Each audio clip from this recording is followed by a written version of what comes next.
Mesdames, Messieurs, chère jeunesse, après la guerre, les déportés et les familles des déportés disparus ont souhaité préserver la mémoire de la déportation par une commémoration nationale. La loi du 14 avril 1954 accède à cette demande en consacrant le dernier dimanche d'avril comme journée nationale des victimes et des héros de la déportation. Nous sommes donc là pour nous souvenir de toutes les victimes de la déportation organisée par le régime nazi durant la Seconde Guerre mondiale. Les tziganes, les handicapés, les aliénés, les homosexuels, les opposants politiques et les juifs. Cette année est spéciale car nous commémorons le 70e anniversaire de la libération des camps. 70 ans déjà, 70 ans seulement. Les années passent et les quelques survivants de cette terrible époque disparaissent jour après jour. Comment ne pas avoir cette année une pensée émue pour Charles Mitzner? Né en 1919 à Paris, Charles Mitzner devient résistant en 1940 à Grenoble. Il fut arrêté en février 1944 et déporté à Auschwitz.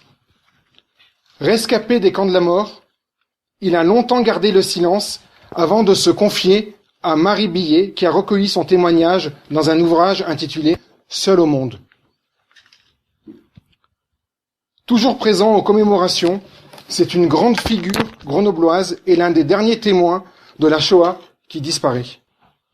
70 ans déjà, car le souvenir de cette tragédie reste gravé dans nos mémoires, comme si elle avait eu lieu hier. Nous ressentons, au plus profond de notre être, la souffrance de ces personnes, hommes, femmes, enfants, vieillards, raflés, maltraités, humiliés, puis envoyés vers une mort certaine, sans qu'aucun secours ne leur vienne de nulle part.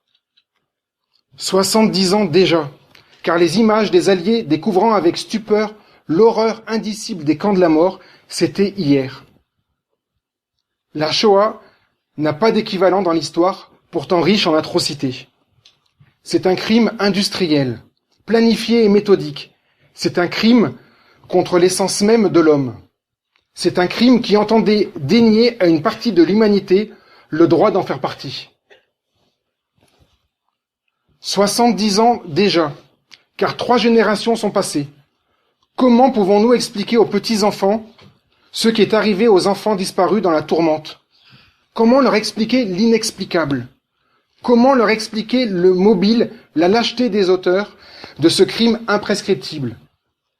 Notre raison nous l'interdit, car l'humanité s'est effacée pour laisser place à la plus effroyable barbarie.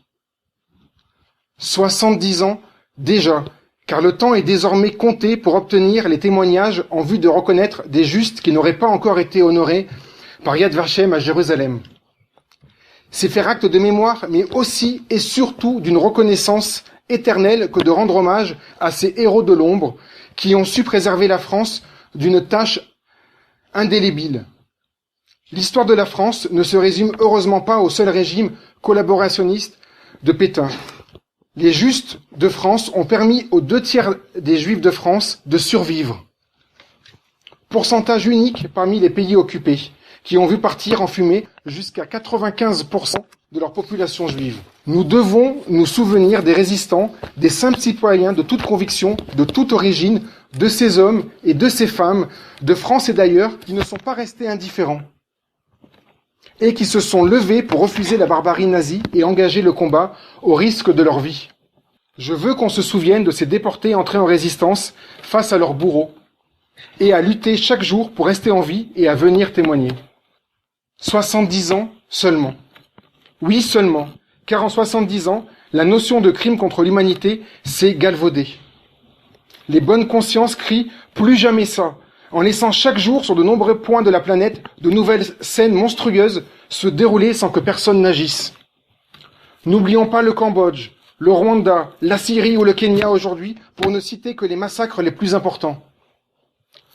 70 ans seulement, car il ne faudra pas oublier qu'il y a seulement quelques semaines, notre communauté a de nouveau été frappée par la haine antisémite.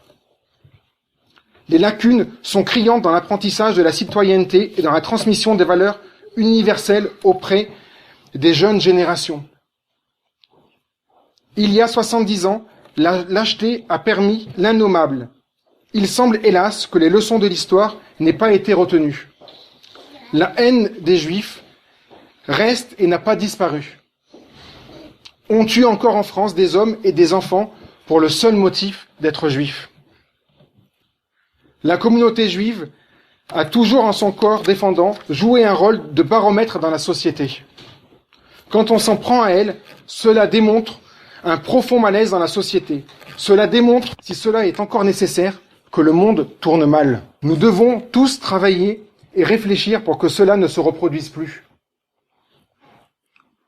Nous sommes ici, dans une synagogue, et c'est la prière qui nous aide à réfléchir, à implorer un monde meilleur, à respecter aussi le chemin de ceux qui ont une autre croyance.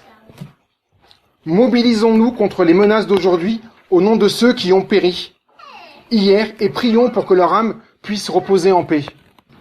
Nous voulons enfin rendre un fervent hommage à tous ceux qui ce soir ont pu se joindre à nous pour partager ces moments de grande solennité et les remercier de leur soutien envers notre communauté.